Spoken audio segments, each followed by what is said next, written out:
So now it's coming out, this is in the New York Times today, that Justice Clarence Thomas apparently took a pretty substantial bribe.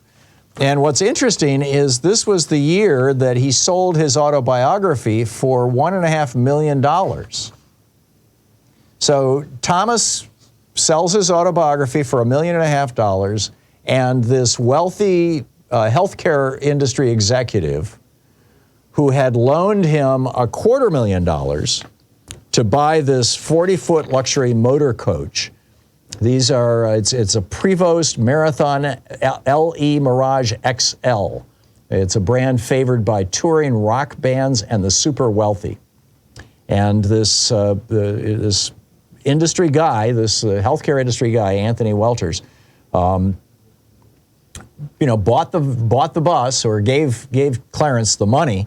And Clarence signed a note saying that he would pay it back. He would pay interest for 5 years, and then he would pay the principal.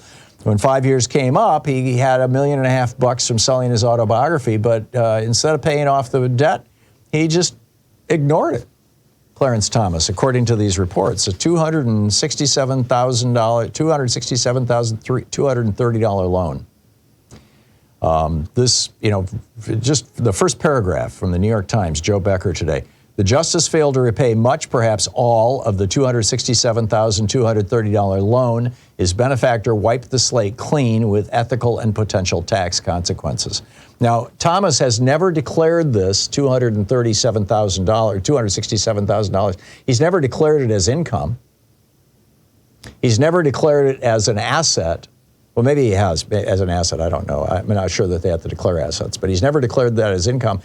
And the IRS, I mean, if somebody gives you a $200,000 loan and then after 5 years says, you don't have to pay me back, you can just keep the money, that's called a gift. Over a certain amount, and I think right now it's like $15,000 or $20,000, it's somewhere in that neighborhood, gifts over that amount have to be reported to the Internal Revenue Service, and the person receiving the gift has to pay income taxes on it because it's considered income. Clarence Thomas has not paid his taxes. He's apparently a tax cheat as well as a bribe taker.